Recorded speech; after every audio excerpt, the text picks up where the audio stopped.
صحرا کے بیچوں بیچ تیز دھوپ اپنے جوبن پر تھی، ریت کے ذرات جلتی ہوئی چنگاریوں کی مانند اڑ رہے تھے۔ ایسے میں ایک مسافر جس کا نام زاہد تھا اپنے اونٹ کے ساتھ اپنی منزل کی طرف بڑھ رہا تھا۔ پسینے کے قطرے اس کے ماتھے سے بہتے ہوئے اس کی داڑھی میں جذب ہو رہے تھے، مگر پھر بھی اس کے چہرے پر کوئی شکایت کا تاثر نہ تھا۔ زاہد کوئی عام انسان نہیں تھا، وہ ایک صابر اور شاکر دل رکھنے والا انسان تھا۔ زندگی میں اس نے کئی دکھ دیکھے تھے، لیکن اس نے کبھی صبر کا دامن نہیں چھوڑا تھا۔ وہ سمجھتا تھا کہ اگر نیکی کے بدلے تمہیں تکلیف بھی ملے تو سمجھ لو کہ اللہ تم سے ناراض نہیں بلکہ تمہیں آزمائش کے قابل سمجھتا ہے۔ اس دن وہ قافلے سے الگ ہو گیا تھا۔ راستہ طویل اور دشوار تھا۔ اس کے پاس تھوڑا سا پانی اور ایک خشک روٹی تھی۔ 2 دن سے وہ کسی بستی تک نہ پہنچ سکا تھا۔ اس کا اونٹ بھی ہانپنے لگا تھا۔ سورج بھی غروب ہونے کو تھا کہ اتنی ہی دیر میں اسے دور ایک جھونپڑی نظر آئی۔ زاہد کے دل میں امید کی ایک کرن جاگی۔ وہ وہاں پہنچا اور دیکھا کہ ایک بوڑھا آدمی وہاں جھونپڑی کے باہر بیٹھا ہے۔ اس کے کپڑے پرانے اور بوسیدہ تھے، لیکن چہرے پر ایک عجیب ہی نور جھلک رہا تھا۔ اس نے اس بوڑھے آدمی سے سلام کیا۔ میں ایک مسافر ہوں بابا جی، کیا تھوڑا پانی مل سکتا ہے؟ بوڑھے نے مسکرا کر جواب دیا، بیٹے ہمارے پاس دنیا کا مال نہیں، لیکن مہمان کی خدمت ایمان کا حصہ ہے۔ اس نے مٹی کے برتن سے تھوڑا سا پانی نکالا، زاہد کو دیا اور پھر اپنے پاس بچی ہوئی ایک روٹی بھی زاہد کے سامنے رکھ دی۔ زاہد نے دعا دی، اللہ آپ کو جزا دے بابا، آپ نے ایک مسافر کی مدد کی ہے۔ بوڑھے نے مسکرا کر کہا، بیٹا نیکی چھوٹی یا بڑی نہیں ہوتی، بس نیت سچی ہونی چاہیے۔ اسی لمحے زاہد نے اپنی تھیلی میں سے کچھ سکے نکال کر بابا کو دینا چاہا۔ بوڑھے نے جب یہ دیکھا تو وہ مسکرا کر بولا، بیٹا میں نے نیکی یہ دولت کے لیے نہیں کی، نیکی تو وہ ہوتی ہے جو خالص اللہ کی رضا کے لیے کی جاتی ہے، نہ کہ دنیا کے دکھاوے کے لیے۔ رات ایسے ہی گزر گئی۔ زاہد نے وہاں آرام کیا۔ صبح آنکھ کھلی تو وہاں کچھ بھی نہیں تھا، نہ بابا نہ پانی کا وہ برتن، بس دروازے کے قریب ایک کاغذ رکھا تھا جس پر لکھا ہوا تھا، اے مسافر اللہ پر بھروسہ رکھ، نیکی کبھی ضائع نہیں جاتی، بس وقت لگتا ہے، آگے جو دیکھے گا وہ اسی نیکی کا بدلہ ہوگا۔ زاہد حیران رہ گیا۔ دل میں ایک عجیب سی کیفیت تھی، نہ خوف نہ شکایت، بس ایک عجیب سا سکون۔ اس نے پھر سفر شروع کیا۔ دوپہر تک وہ ایک اور مقام پر پہنچا جہاں دور تک خیمے لگے تھے۔ سپاہیوں کی چہل پہل تھی اور درمیان میں ایک شاندار خیمہ جس پر بادشاہ کا پرچم لہرا رہا تھا۔ زاہد کو یوں لگا کہ جیسے وہ کسی بادشاہ کے لشکر کے قریب پہنچ چکا ہے، لیکن اسے کیا معلوم تھا کہ یہی جگہ، یہی لمحہ اس کے لیے ایک نئی آزمائش کا سفر شروع کرنے والا ہے، جہاں نیکی، صبر اور تقدیر سب آپس میں ٹکرا جائیں گے۔ وہ ان خیموں کے بالکل قریب پہنچ گیا۔ خیمے سنہری کپڑوں سے بنے ہوئے تھے۔ سپاہی جنگی لباس پہنے، نیزے تھامے خیموں کے قریب کھڑے ہوئے تھے۔ زاہد اپنے اونٹ کو تھام کر آہستہ آہستہ ایک سپاہی کے پاس گیا۔ بھائی میں ایک مسافر ہوں، اگر اجازت ہو تو میں تھوڑا پانی بھر لوں۔ سپاہی نے اسے سر سے پاؤں تک دیکھا اور بولا، یہ ناصر بن حارث کا لشکر ہے، یہاں کسی کو اجازت کے بغیر آنے کی اجازت نہیں۔ زاہد عاجزی سے بولا، میں ایک تھکا ہوا مسافر ہوں، کسی نقصان کا ارادہ نہیں رکھتا، بس تھوڑا سا پانی اور تھوڑا سایہ چاہیے۔ سپاہی نے کچھ سوچا اور پھر بولا، ذرا ٹھہرو، میں حاکم سے بات کر لوں۔ چند لمحوں بعد ایک اور آدمی باہر آیا، وزیر فہیم الدین۔ اس نے زاہد کو سر سے پاؤں تک دیکھا۔ کیا تم مسافر ہو؟ کہاں سے آئے ہو؟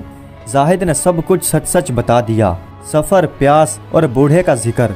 وزیر نے سب کچھ غور سے سنا اور پھر ہلکی سی مسکراہٹ کے ساتھ بولا، آؤ ہمارے بادشاہ کو بھی اپنی کہانی سناؤ، شاید تمہارے نصیب میں بھی کچھ لکھا ہو۔ زاہد حیران تھا لیکن بولا نہیں۔ اسے بادشاہ کے سامنے پیش کیا گیا اور بادشاہ ناصر بن حارث اپنے تخت پر بیٹھا تسبیح گھما رہا تھا۔ بادشاہ نے جب زاہد کو دیکھا تو کہا، اے مسافر تمہاری آنکھوں میں ایک عجیب سا سکون ہے، حالانکہ تم تنہا ہو، پیاسے ہو، تم نے یہ ایمان کہاں سے پایا؟ زاہد نے جواب دیا، جہاں یقین ہو کہ رزق دینے والا بندہ نہیں خدا ہے، وہاں دل کو سکون رہتا ہے۔ بادشاہ یہ جملہ سن کر چونک گیا۔ بہت عرصہ بعد کسی نے یہ الفاظ کہے ہیں، تمہارا نام کیا ہے؟ زاہد بن یعقوب۔ بادشاہ نے وزیر کی طرف دیکھا۔ فہیم الدین، آج سے یہ شخص ہمارے لشکر کے ساتھ رہے گا، اسے آرام دو اور اسے جو چاہیے مہیا کرو۔ زاہد نے عاجزی کے ساتھ سر جھکا دیا۔ رات کو بادشاہ نے زاہد کو اپنے خیمے میں بلایا۔ زاہد، میں برسوں سے ایک خواب دیکھتا ہوں کہ جیسے ایک اجنبی میرے پاس آتا ہے اور مجھے نیکی کا اصل مطلب سکھاتا ہے، کیا تم وہی شخص ہو؟ زاہد ہلکی سی مسکراہٹ کے ساتھ بولا، میں تو خود سبق سیکھنے کے لیے آیا ہوں۔ بادشاہ سلامت، اگر مجھ سے کوئی بھلائی ظاہر ہو تو سمجھ لیجئے گا کہ وہ بھلائی اللہ کی طرف سے ہے، میری طرف سے نہیں۔ یہ بات بادشاہ کے دل پر اثر کر گئی، لیکن وزیر فہیم الدین کے چہرے پر ہلکی سی ناگواری تھی۔ اس نے اپنے دل میں کہا کہ اگر یہ آدمی بادشاہ کا نور نظر بن گیا تو میرا اثر ختم ہو جائے گا۔ چند دن گزرے، زاہد لشکر میں عزت پانے لگا۔ سب لوگ اس کے اخلاق، اس کی سچائی اور اس کے ایمانداری سے متاثر تھے۔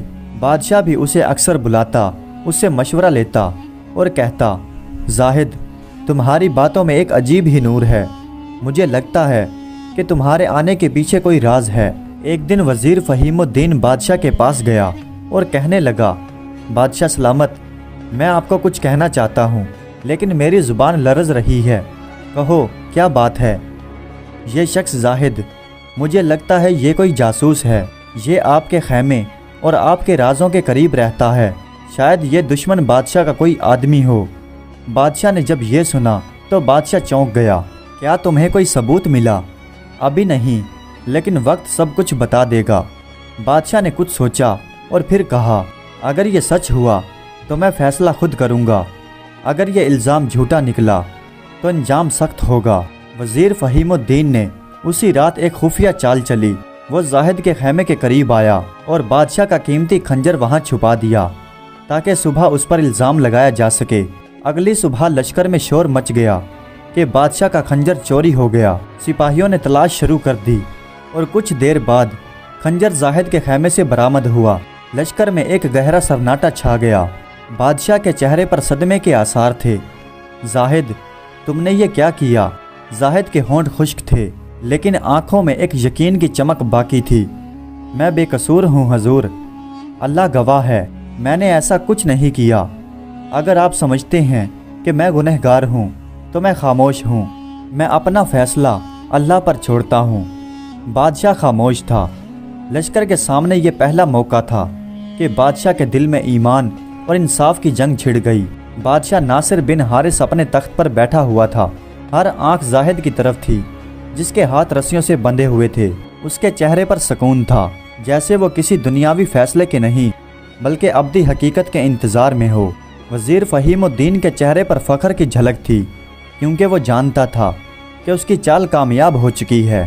بادشاہ نے تسبیح کے دانے چھوڑ کر کہا، زاہد، تم پر چوری کا الزام ہے، کیا تم اپنی صفائی میں کچھ کہنا چاہتے ہو؟ زاہد نے آہستہ آواز میں کہا، بادشاہ سلامت، انسان کا انصاف آنکھ سے دیکھتا ہے مگر رب کا انصاف دل کی نیت سے۔ اگر میری نیت پاک ہے تو میرا رب میری صفائی خود دے گا۔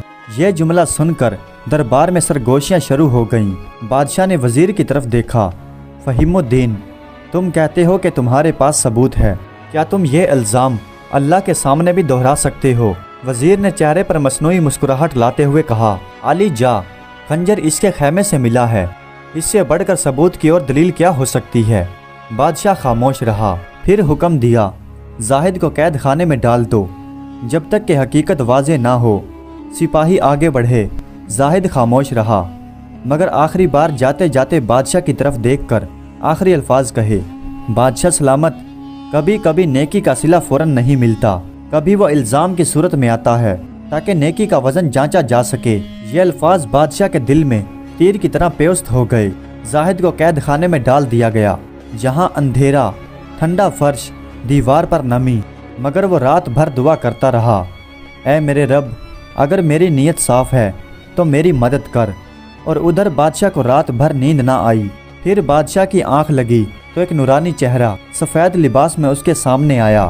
اے ناصر بن حارث، تمہاری قید میں ایک بے گناہ قید ہے جس پر تم نے گناہ کے شک پر خاموشی اختیار کی۔ یاد رکھو، اگر تم انصاف میں دیر کرو گے تو تقدیر تمہیں جواب دے گی۔ اتنی ہی دیر میں بادشاہ کی آنکھ کھل گئی